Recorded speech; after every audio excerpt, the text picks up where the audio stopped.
Hi! Welcome to the Beetle and Grimm's Pandemonium Warehouse Shopping Network. Shipping Goblin Bob here is going to tell you all about our new Platinum Edition. It's my favorite. Thanks, George. Friends, are you tired of putting a cat, a flask of poison, and a source of radiation into a sealed box and having to settle for a cat that's dead or alive? Well, Beetle and Grimm's Pandemonium Warehouse has the product for you. Introducing the Schrodinger's Cat Platinum Edition. With the Schrodinger's Platinum Box, you can have both versions of your pet at the same time. Free yourself from objective collapse and enjoy a cat that simultaneously exists in two decoherent realities. It's time for atomic indeterminacy to enter the macroscopic domain. It's time for Schrodinger's Cat Platinum Edition. Yeah. She's totally dead. But totally alive. Only from Beetle and Grimm's Pandemonium Warehouse. Simultaneously available and sold out now.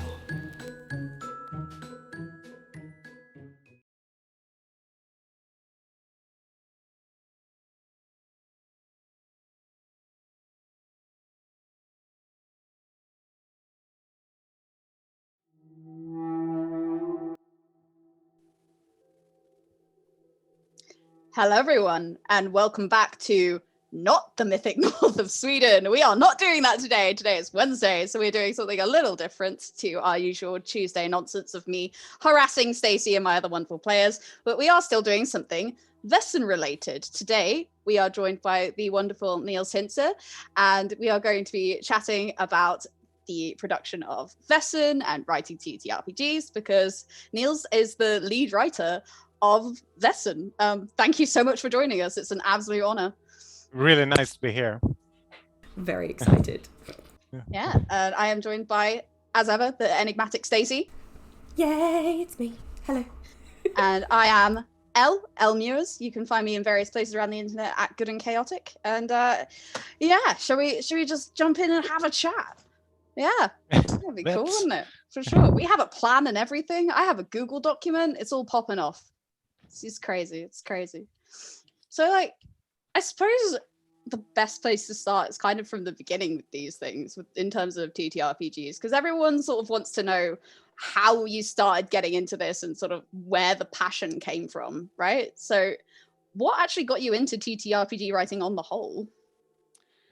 The writing stuff, I actually started writing other stuff. I wanted to write since I was really small. So I wrote like plays for theater groups and other artsy stuff. And then I started to write for a role-playing game called Octoberland back in 2010 something. And it was just like free PDFs. And then later that game became one of the Free League's not the first games, but one of their early games that was published in Swedish. It's like a steampunk Russian fairy tale game, really cool. And I wrote some scenarios and campaigns for that game. Awesome. And yeah, it was really great. And it's the same writer that does White Hack and Saldekar's Wake now, OSR writer Christian Mestam. So he's kind of a mentor and friend for me. He's been like, yeah, he's been a big part of me writing so RPGs. So. Great. Was that sort of like a similar sort of theme? Have you found yourself gravitating towards writing for a particular type of theme or mood as your favorite one, or have you kept it pretty I think eclectic? So. I think so. Not intentionally, but I think I tend to write things that are not that black and white. I think I would have a hard time writing like a fantasy campaign where you should kill the dark wizard and you're the good guys. I don't enjoy that as a player myself, and I enjoy things that are complicated on an emotional level and on a relational level. I like to be able to be interested in like the characters and the plots. So I guess I come from that angle, whatever I write, you could say. Yeah, no, I totally agree. I think that is very sort of obvious in terms of how Vaesen reads as a rulebook and as sort of a game as well, because it's very much a game about conflict in a conflicted world, isn't it? So you've Yeah. got these creatures, you've got the society, but the society is in itself conflicted. It's not a monolithic institute. It's got all of this conflict and going on within it. It's got different factions. It's so complex, and I really do love how it affects the role play. Yeah, and it's not. I mean, you kind of play the good guys, but yeah, maybe not actually, because you're like city dwellers going out in the in the small communities and telling them what's right, kind of, and so it's not clear that you're actually that good guys, and sometimes, I mean, the creatures are actually the ones who are the victims of human wrongdoings. So I like to keep it balanced, kind of. Yeah, I think that's definitely my favorite thing about it, is that the Vaesen are not evil. Well, Yeah, Not at all. it's because obviously I've sort of reading up a lot about you on the internet and stuff. You're actually a professional psychologist as well, aren't you? yes. So yes. has that, like, how do you feel that skill set has blended with your writing skill set for when you created Vasen? Do you feel like there's a lot of overlap there where you're like, oh, I could talk about that all night if you want, but we have an hour. we have an hour. Sorry, but if you just talk about the black and white, I mean, I work with torture victims and survivors from war. I work with traumatization and also survivors of sexual violence and stuff. So I think that it's really easy to look at like conflicts in the world and go, those are bad, those are good, but that doesn't really explain anything to me. So when I face those kind of worlds or settings or scenarios in RPGs, I find them utterly uninteresting and unrealistic. I think the world is really complex and really it could be really dark as well. So I think that influences my writing, and it influences it in different ways, because you could say that Vaesen it's not a ultra dark game. It's not like we will drink your blood and kill your babies horror game. I mean, my character might, but that's my fault. That yeah, that's on you. Yeah, I My mean, bad. those things could happen, but I think it's kind of goes from a kind of a light horror into some part dark, and I think that's connected to what I work with as well. I'm not that, I get enough of that kind of stuff in my daily job, kind of. But then there are many, like the skill of being a psychologist, sitting in a conversation and like having a plot for what shall happen and creating a narrative together with the patient and stuff. There are many like handicraft skills that are the same as being a game master. Yeah, I think I do it very much similar. I keep when I'm a game master, I keep information in pockets in my head to use for later on, and I use that. I do that all day as well in sessions when I work.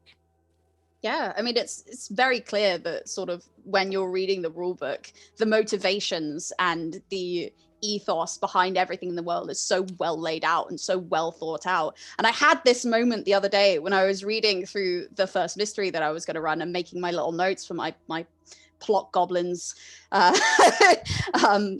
directory that I have. I just have like a cork board with a load of red string. Yeah, I've seen some of it. It's really impressive. That is not even the half of it.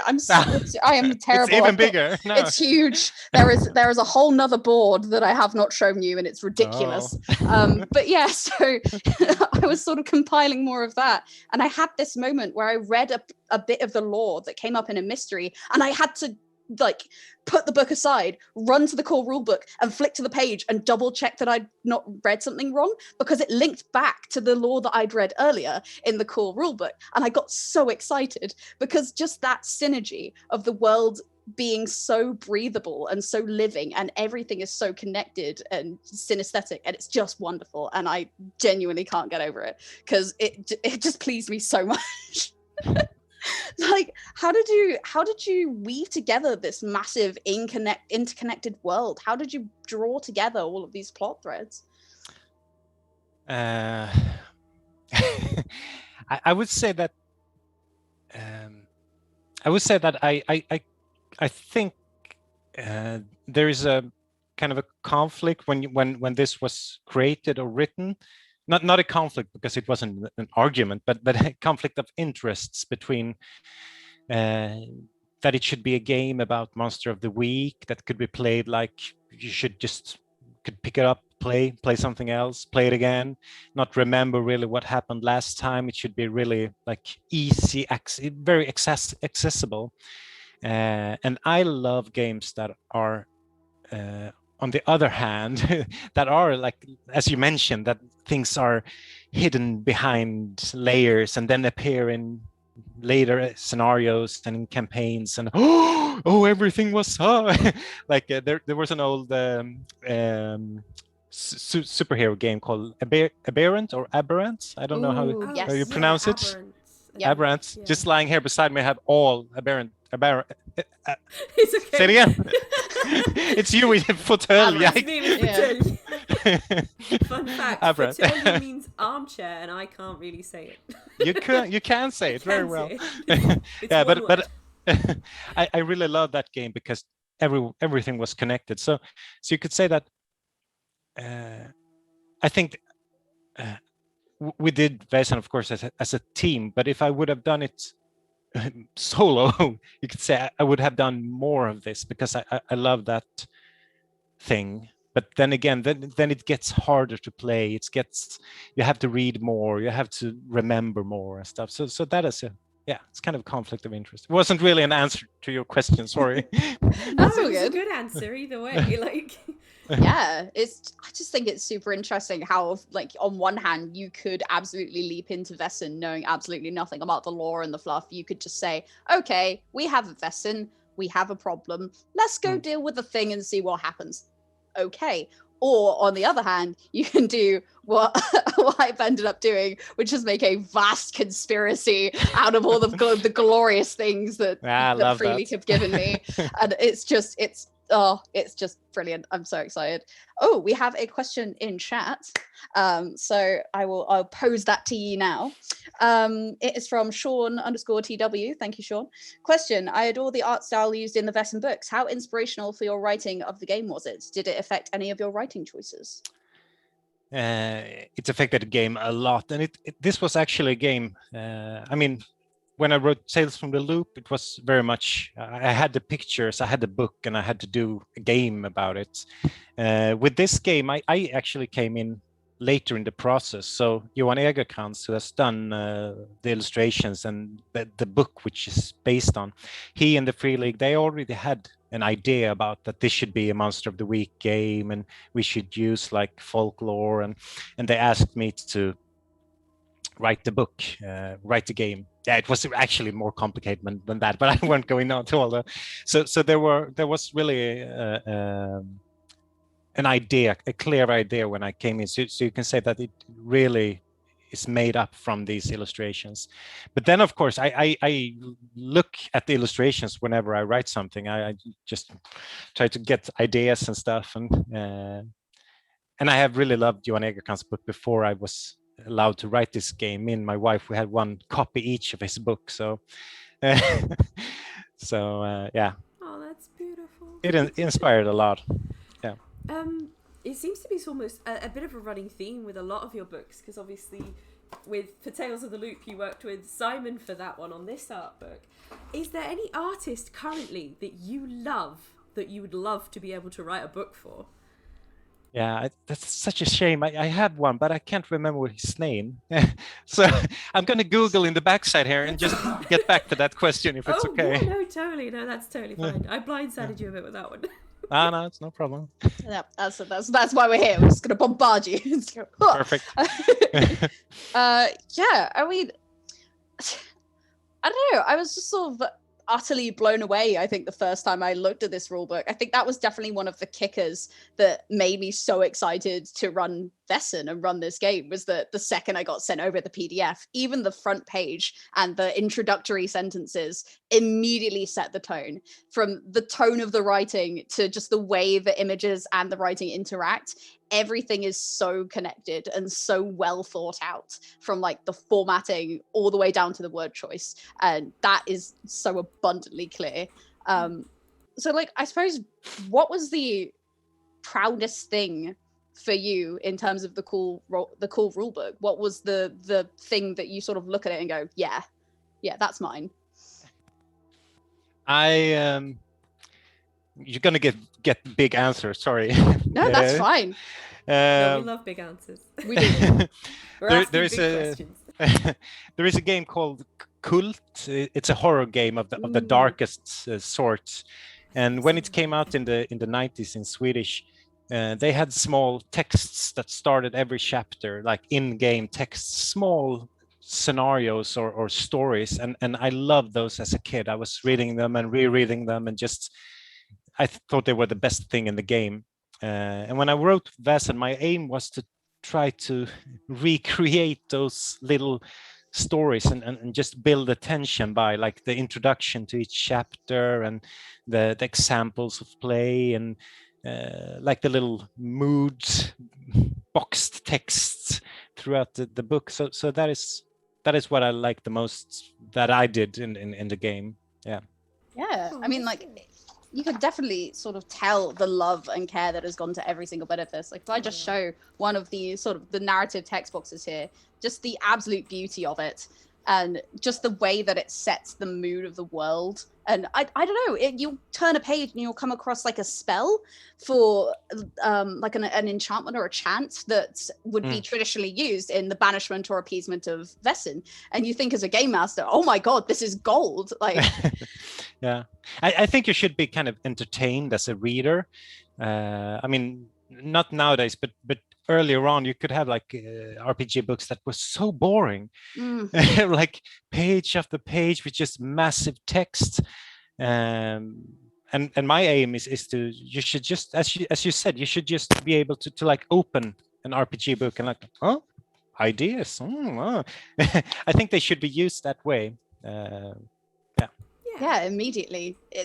I mean, like, every single sort of RPG that I've played up until this point or read, a lot of the times I would skip over the intro and I would skip over the preamble. I think the first one I didn't do that for was Vampire the Masquerade, because of like the conspiracy theory style introduction that it had going on. And I had a very similar thing with Vaesen, where immediately it drew you into the world and it makes you think, okay, so you have a mystery here, you have a plot. How are you going to approach this? And the fact that the rulebook itself poses you that question from the first page is just something so special, I think.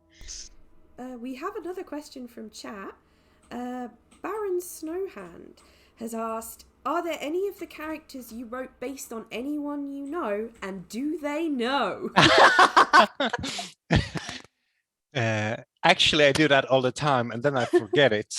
So I usually, especially for Tales from the Loop, I used my stepmother, and not my stepmother, my wife's mother. What is it called in English? Mother-in-law, and all sorts of people. And then in the last moment, I always get kind of anxious, and I start changing. No, changing the name. So then I kind of erase just it. In case they notice, and they're like, is that me? Don't know why she would read a rule book for an RPG, but he gets kind of paranoid. So, but I love doing that, and I've actually written. There are some in the scenario called the Night Soul. Some of the Free League creators are in. One of the dogs is named after one of the owners of Free League. Oh my gosh! So I like doing those things. That's fun.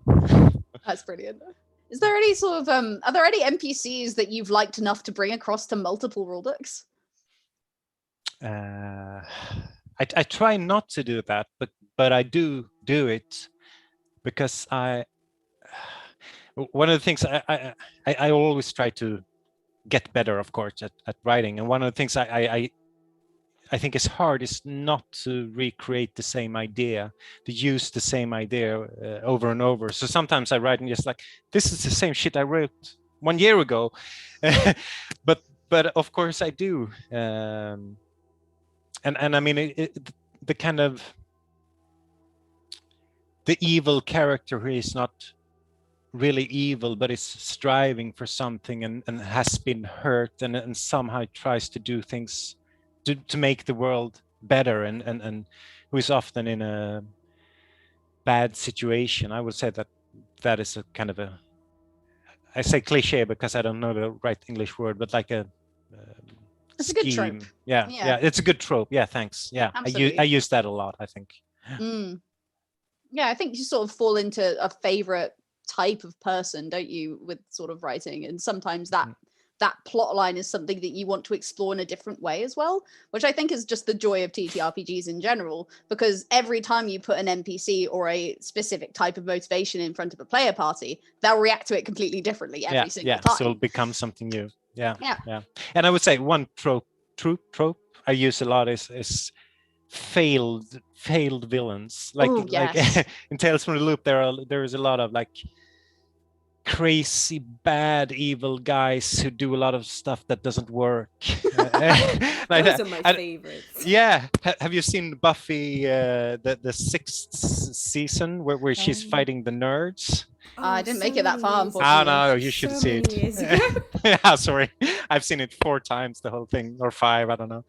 But I think that is interesting, more interesting than Sauron. We have a lot of questions in chat right now. Sorry. Alan Williamson asks, what's the difference between Vasen and other suspense style games such as Call of Cthulhu? Yeah, it's a good question. I mean, there are, of course, many. Yeah. Could you help me out, Elle? I don't know. Yeah, honestly, I think it's tonally completely different. I really do. I think that Call of Cthulhu is existential horror, right? I think Call of Cthulhu, you go in knowing that you're not going to win. You go in making a character that you know is going to lose hope over time and is going to break and is eventually just going to end up either a gibbering mess, slave to some existential terror lurking in the night, or dead. And I think that is not the better option. And I think that is not the case at all with Vaesen. I think that in Vaesen, you approach the game with hope and you keep that hope throughout the style of play. And that to me is something so special because yes, there's horror and there's suspense and there's these creatures that are beyond comprehension and you can only outwit them or outrun them. You certainly can't destroy them, but there's none of that. There's none of that hopelessness because you know that if you're clever and if you are, you know, if you have the right leads and you have the right friends and you build up your network appropriately, then you can win. And that hope, I just think, just is what makes Vaesen so special because tonally it's just a masterclass of suspense and winning. And it's just, so good. Sorry, I'm babbling. No, it's a good answer. Did we want to go through one of the other questions we've prepared or should we go back to the chat? Oh, let's go chat. Okay, Plasticity asks, is the equipment in a non-alphabetical order because of the English translation, or is it the same in the original work? This is from a Swede, you can tell. That's a good question. I did a short equipment list, and then I think Rickard Antoya added a lot of stuff to the equipment list. That was one of the things that were added kind of after the Kickstarter. So I haven't noticed, strangely enough. But you could say it's yeah, I think it's just the order it was it's born just a mistake. Yeah, exactly. That's completely fair. Baron Snowhand did ask, did the mother-in-law notice? Or did your wife notice that it was her None of mother-in-law? them talks to me anymore. No. Oh no. No, but it was completely worth it. Absolutely. That's fantastic. We've got Hi, I'm Cork asking, are there any movies or books that inspire the creatures or elements of your writing for Vaesen? Yes, most definitely. I think I looked at a lot of like Netflix series and the Grimms and the Grimm, but I didn't really. No, I didn't like it. Sorry. Oh no.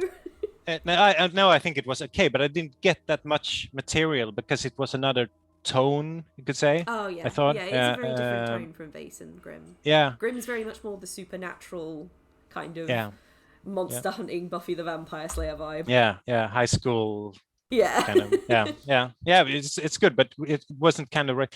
But I know Johan Egerkrans, who did the pictures. He put down a lot of effort into researching. I mean, if you look at the back of his book, there are a lot of things where these are the things I have investigated. So I wanted to do the same thing, both out of interest, but also out of respect to his works. I wrote a lot, or I read a lot of books about folklore, like old books, and just looked all over the internet. So I tried to like get my own picture of folklore and not just have his book to work with.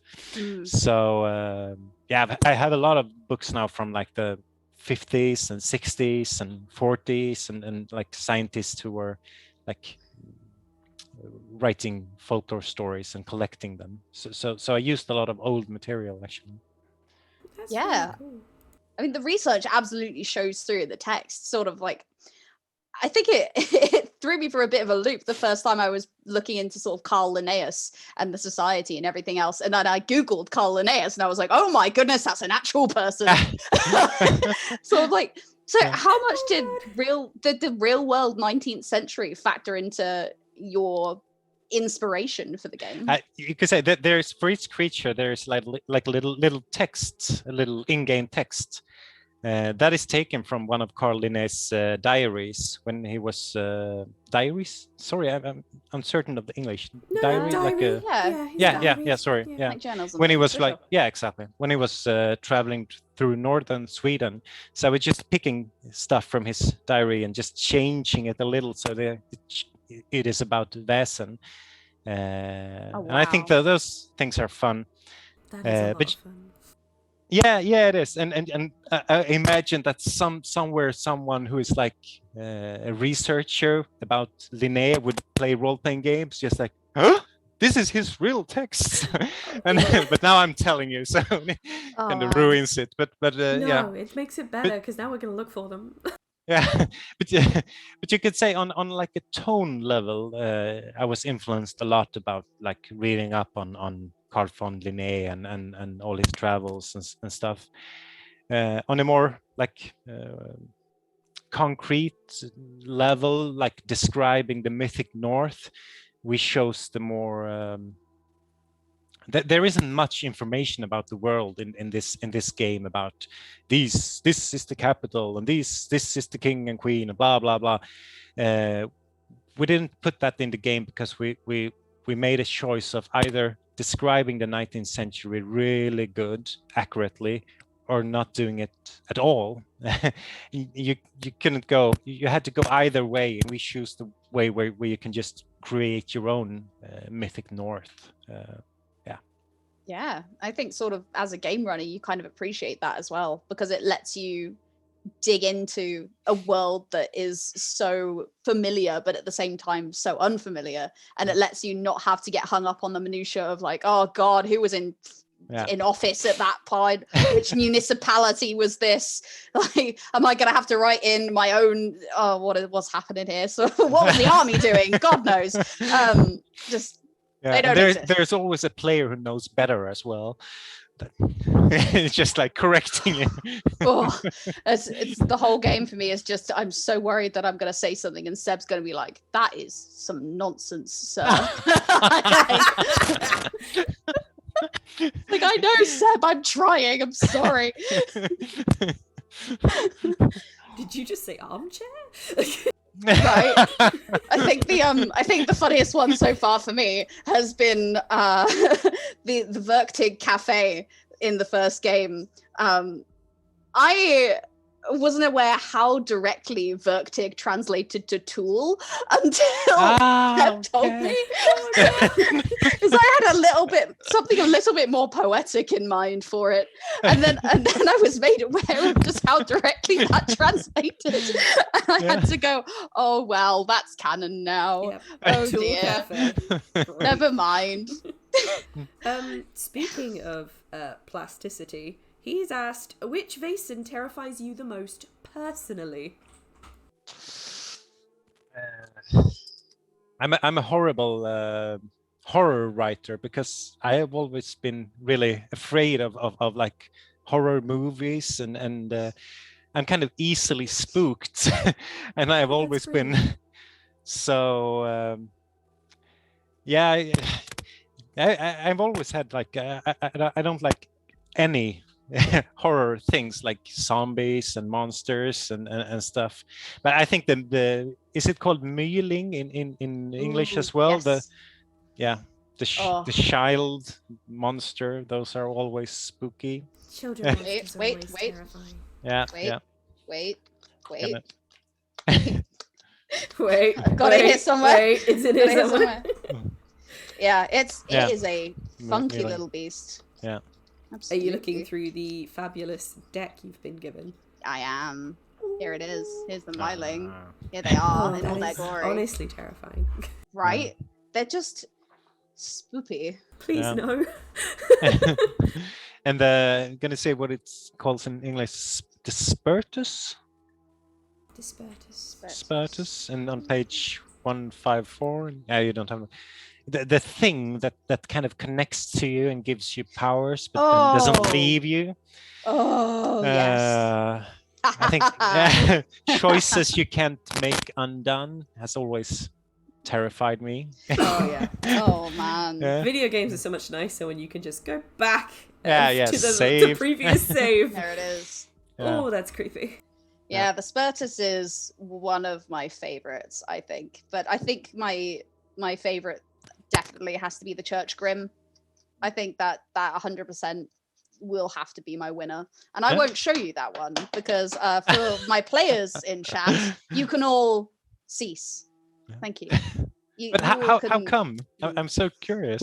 I just think that the lore behind them is so interesting because specifically the way they are made intrigues me, and the fact that they stay where they do out just because of that, it intrigues me no end, because again, it sort of harkens back to the fact that these creatures all have their own motivations. They all have their own mythoses and their own stories to abide by, and the only way they can survive is if someone feeds into their story, and that is just so magical to me. So like, these creatures kind of encapsulate everything I love about Vaesen in one tiny little adorable ball.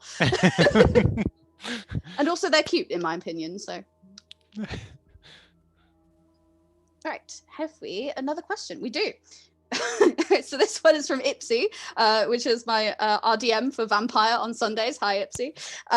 Question: I would like to picture care and feeding of your own Nordic cryptid based on my own experiences being married to a Nordic cryptid. So how would I get this book written and produced by you? Well, I really didn't. Take it one more time, a little slower, please. Would you consider writing a care and feeding of your Nordic cryptid book? What is that, care and feeding?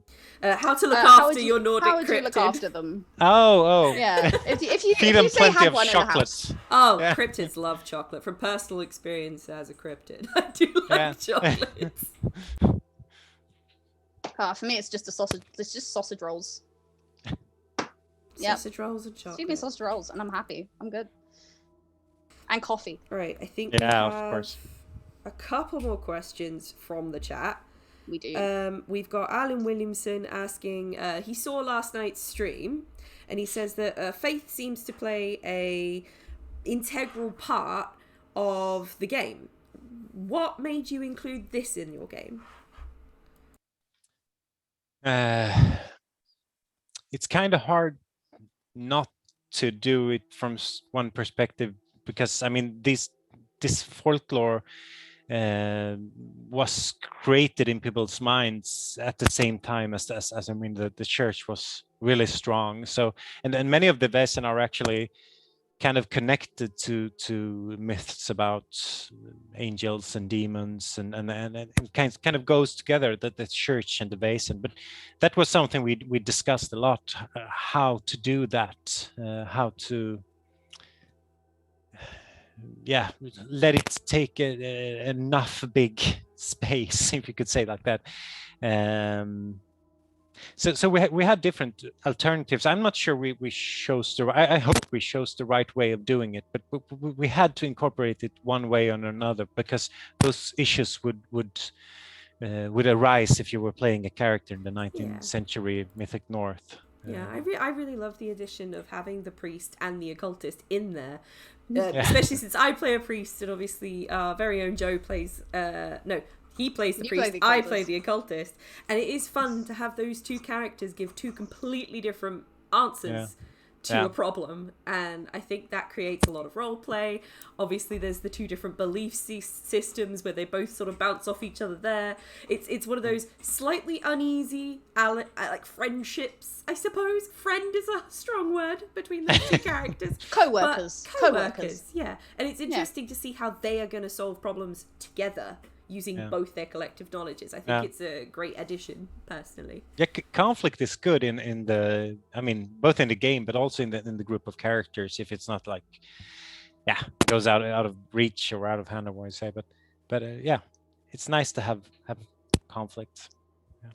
Yeah, I totally agree. And sort of from a game master's perspective, it's really interesting as well to see Stacey and Joe bounce off each other with these different sets of ideals. And obviously, because VAESEN being the system it is, everything feeds into the Mythic North's own power, and every belief is a belief that could potentially make for a VAESEN or make for a mystery, and every story matters. So I think you guys have done an excellent job in portraying the different belief systems really well, because every single one has equal value. You're not demonizing one and you're not lauding another. Everything has the same weight. Yeah, that was one thing we aimed for. So that's good to hear. I love it so much. All right, what have we got here? Is there anything in VAESEN that's based off of your own experiences? You could say that, for instance, in the Night Saw, the one of the scenarios in the scenario book is placed very close to where I grew up, and it's about a hotel, a bathing hotel that is existed and do exist today, and the Mölle, the sin in Mölle, the bathing sin in Mölle was taken from real history. How people traveled from all over Europe to get to Mölle, where men and women got to bathe on the same beach. Awesome. So that place was taken from reality, kind of, and I added VAESEN, of course. So yeah. Yeah, for sure. So sort of with VAESEN, obviously, like we've touched upon this briefly, but sort of like D&D has its modules. You guys have written and released mysteries that game masters can terrorize their players with. So like I'll be running through 5 different ones with my lot. You wrote the Night Sow, which you've just briefly touched upon, sort of without too many spoilers, as we've got a couple of players present. Where did the idea for that sort of spawn from? What made you interested to use that as your piece for this mystery? I wanted to make a Christmas mystery. Actually, yes. I was. Get Tomte, little Tomte. No, everywhere. Sorry. No, sorry. I love the Tomte though. He's such a badass. But actually, that was one of my interests. I wanted to do a good Christmas mystery, so as shallow as that, and then it just spun away in different directions, kind of. But that was the start of it. Oh, that's absolutely beautiful. I'm so excited for that now. That's fantastic. Yeah, you guys are gonna have fun with that one. Oh boy. Honestly, one of my favorite things about that I learned with Swedish was Tomte. Just Tomtes are so cute. But not the one in VAESEN. He's not that cute. No, he's not that cute. No. He's a fun time. The actual Yule Tomte with the big hat and the feet and then the beard. It's just a beard with a hat, really. That little folklore was so cute. Yeah, you No. don't have an entomte? No, we just have no, Santa not really. and his elves. Oh. Yeah, we've got we pretty much just have Santa and then the tradition of leaving alcohol and cookies out for him, which seems like a really bad idea I because mean, he's got a drive. he's got a drive, and we are absolutely getting him hammered. Don't drink and Across drive, it. kids. It's not He's okay not- for Santa. Not only is he drinking and driving, he's basically binge drinking because every house is leaving him like a Budweiser and some cookies. This is ridiculous. We've got a couple more questions from Plasticity. How far north can one go in Vaesen? Would you consider an expansion book detailing Carl von Linné's journey north and even further? I would say I know there will be like expansions where you leave the Mythic North and go elsewhere, and I would say I think you should put Vaesen. I don't think you should just play in the Mythic North.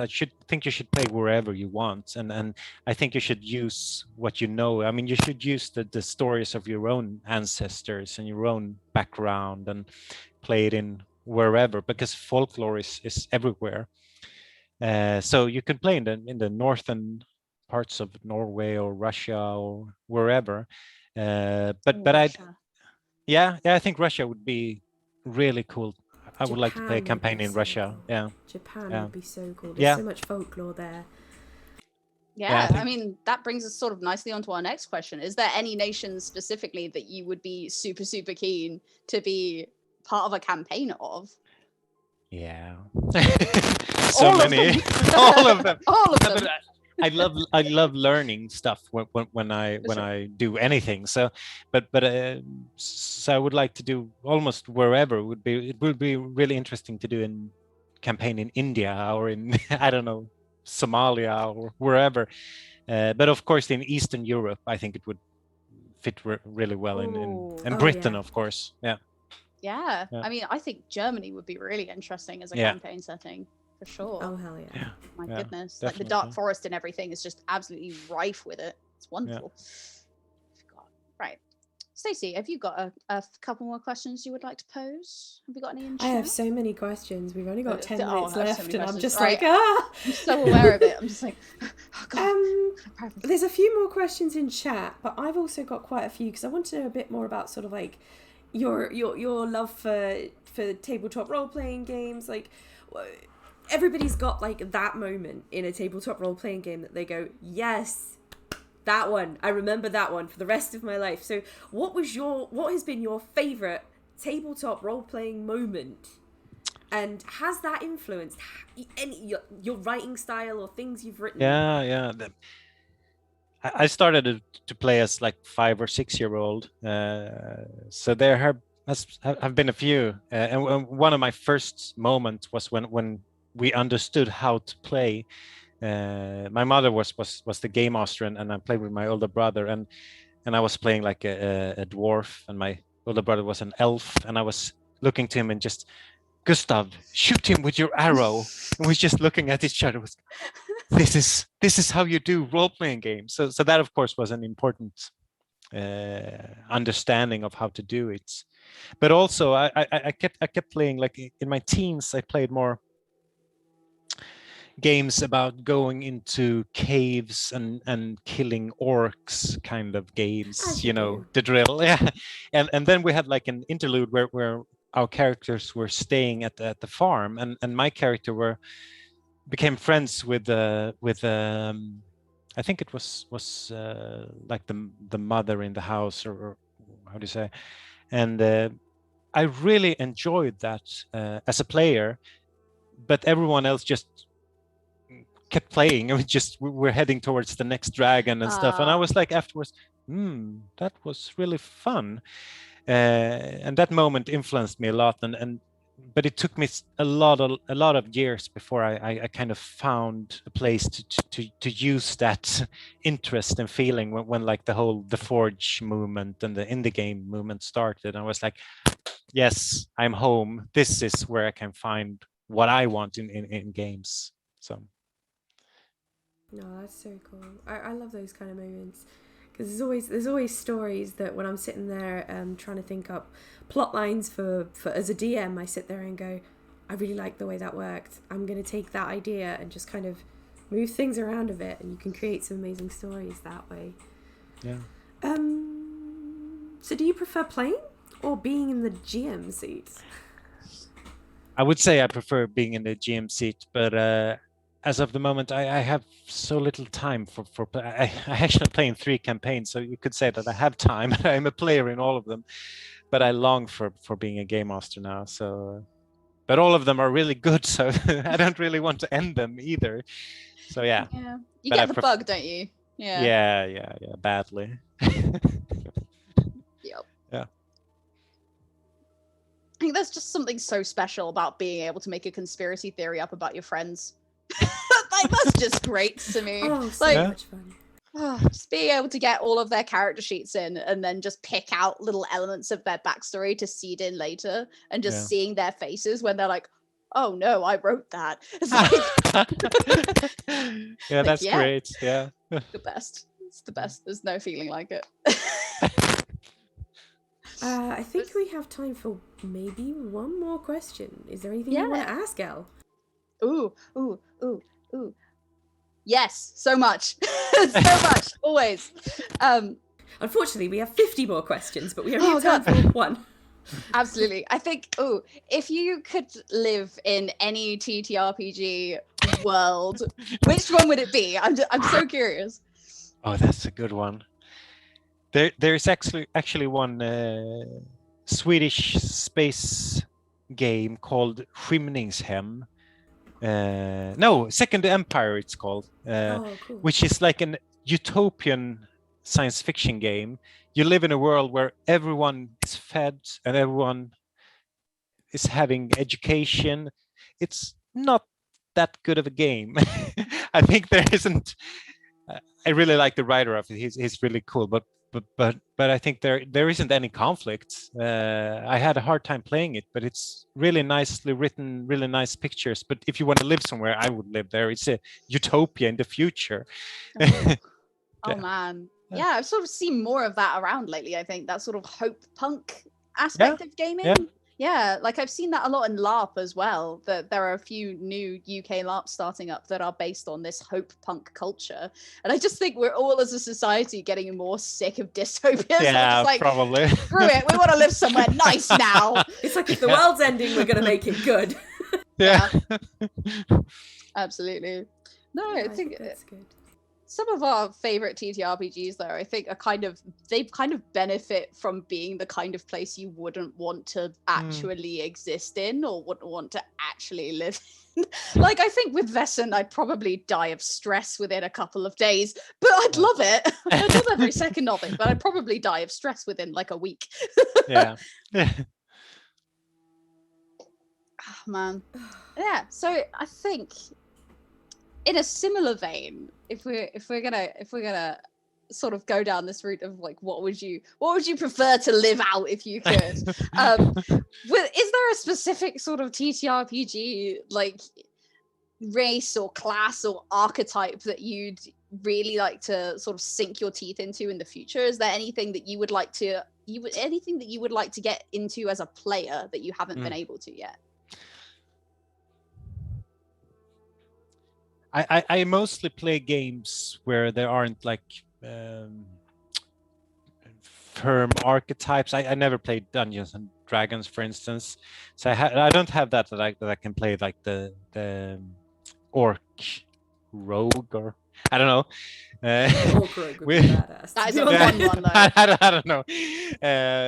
We mostly play like kind of Call of Cthulhu-esque games where you just like I like playing. I like one of my characters now, who is like a really emotionally damaged mother and nurse, who is such a badass and really harsh. She's just evil. And just emotionally numb, and she has this 5-year-old daughter who just longs for love, and she wants to give it, but she can't, and she's like really cold. And she's so cold to all the other characters as well, and just she walks around with a knife as well, and it happens that it's just. As you do. So I love that character, and I love that kind of character, the ones that are like complicated, bad, rotten, evil. Yeah, but they Ones have that like have a motives, story, right? Yeah. Yeah. They Yeah. have their reasons for sure. Yeah, the failed ones I love. Oof. Motivations. Yes. Yeah. I always I'm think not- that- I'm- yeah. I played a lot of Apocalypse World, Mm.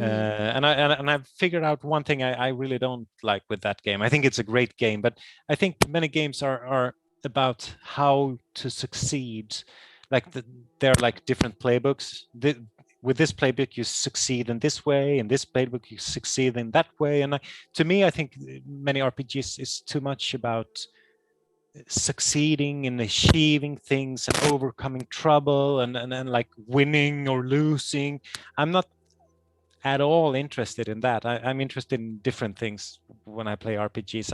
I don't care if I don't get any experience points or if I'm lousy at my skills. I want to play like interesting characters, really. Yeah. That's what I like. There for the story. Absolutely. Yeah. I feel yeah, the absolutely. same about when it comes to creating the big bad. There's a lot of big bads who are just like, oh, well, he's evil because he's a necromancer and he raises from the dead, but nobody ever really asks why. What made him become a necromancer? They're like, oh, well, he's power hungry. It's like, there's more to it than that. When you've got a bad guy that's got a reason to be bad, to a point where you can almost go, oh, I can completely understand your point of view. It's horrible that you've ended up here, but I kind of understand how you got here. But and it makes the player, and even in TV shows and films, like it makes the viewer and the person consuming that think more about how these people got here. And I feel like that makes the best bad guy. Yeah, the bad guy and I that you think can go, even if the players never learn those backstory things about the villain, it Mm. will like it will affect the whole game, the whole campaign. It will it will do something with the story. Absolutely. Well, yeah. I think that is about time. So yeah, thank you so much for joining us, Nils. It's been an Thanks for having absolute me. pleasure to talk to you. It's just been fun to sort of have a chat, I guess. Like we don't really get this sort of chill out time on Oh. stream. A lot of the time it's more just me harassing people in various guises. So it's kind That's of like, fun as well. yeah, it's where I get my kicks, really. But again, thank you so much for joining us. I will sort of go around and we'll sort of reintroduce ourselves and where you find us, and then we'll get out of here. well, So actually, Niles. we also do have a giveaway. Oh, we do. Of the core rulebook. Oh my gosh. Yeah. Look at that. All right. So, just before we say our goodbyes, if anybody would like a chance to win, according to our dear wonderful Steve, all you have to do is in chat type a number between 1 and 30. First person to guess the number Steve is thinking of gets a copy. Good luck. Good luck. So go for it. Good luck. Is anyone close? Is anyone close? Warmer, colder? Warmer, colder? Oh, I don't know. We're guessing? We've got numbers. I'm waiting for it. The giveaway has started. So win, enter a number between. Steve, 1 I and can't 30. take the suspense. Oh, come on, Steve. Suspense. That's not a number, Joe. Well, it is a number. Joe, you can't just guess pi. That's not how this works. Oh dear. Is anyone getting it? Steve's given a little bit of a hint. He went, it's not hard. I have 10 fingers and 10 toes. That means he can't count that high, guys. Honestly, move. Yeah. The question is, did he have to take his shoes and socks off to get to the number or not? Kind of have to do, you know. Love you really, Steve, honest. Nightbot will tell you when you're right. Keep going. Oh my goodness. Oh, I'm so suspenseful right now. Run! Oh, he did have to take his shoes off Ah, to count to this number. you can do it, chat. I believe in you. I believe in you, chat. There's like a 90% chance that I got will so die. excited. fine. Nightbot sat there chatting about Vasen, and I was like, "Oh, someone's won!" But no, nobody's won yet. Oh, Nightbot. How you have destroyed our dreams. How I am could you do honestly, this? this is the most excitement ever. Right? It- This is it's- it's like the lottery, but sort of weirder. You know what we will do then? Can show you what's on the line. Oh, I can show you. Yes. I can show you what's on the line here for you. Look at this glorious thing. This is the Vasen core rulebook. It's very lovely. You'll be You won't getting get it. the hard copy Yeah. because you can't have it. It's Hey, mine. we But have a winner. you have a PDF. Baron Snowhands What has up, won the Baron? giveaway. Yay! Nice You can one, get Baron. this. You will get this glorious thing, and it has Nils' name in it. It's Yeah. here. It's right there. You'll Look at get the PDF version of this book. You get all of the artwork and everything. It's absolutely wonderful. Very exciting. It's so pretty. There's one specific artwork which is my favorite, and you will be able to find it. It's a picture of somebody playing chess, and in the stream you might work out why that is one of my favorites and where the idea for the campaign came from. Yeah. On that note, I think we will close out for this evening. So, starting with our ever awesome special guest, where can people find you on the internet? I have a Facebook account and a Twitter account. They're pretty new, so I haven't. I shouldn't. Blah blah blah. I do have a Twitter account. Yes. Sorry. Fabulous. Go follow Nils on Twitter. He does cool things. He exists. He's there. Go follow him and do say hi. Say hello. Please do. Stacey, where can people find you? I would Where are be you? Romeo Indigo Echo on Twitter, or Re. So I'm either RIE, Romeo Indigo Echo, or Re. One of the two. You can find me there. Also, don't forget to follow Free League as well. Yes, follow 'Cause- Free League. They post cool things. They post We love cool them. things. So that's good. L, where can we find you? Because I You don't can know where find you me- are, dude. So I don't know where I am a lot of the time, but usually you can find me on the internet, which is way easier than like finding me in person because neither of us will know where I am by the end of it. You can find me at Good and Chaotic in various hidey holes around the internet. I'm on Twitter. I'm on TikTok if you really want to burn your eyeballs out. And just have a look, see what you can dig up. I'm that's not a challenge. It's a challenge to it. Don't. Yeah, and I think with that, we will close out for this evening. Be sure to bimble back to the Band of Badgers channel for various stuff and things that are happening around the internet. We have stuff happening on Friday, I believe. We've got Runelords occurring Come soon. watch our game next Tuesday. And we will be back here for more fun in the Mythic North on Tuesdays at 9 p.m. GMT. So be sure to rock up, especially next time, where we will find out exactly what has happened at the Shadow Puppet Show and what is crawling through the stage door. Oh no. But until then, we'll love you and leave you. Good night, folks. Night, everyone. Oh, now I've got to remember where all my buttons are. Who knows? Who knows? I don't. Bye.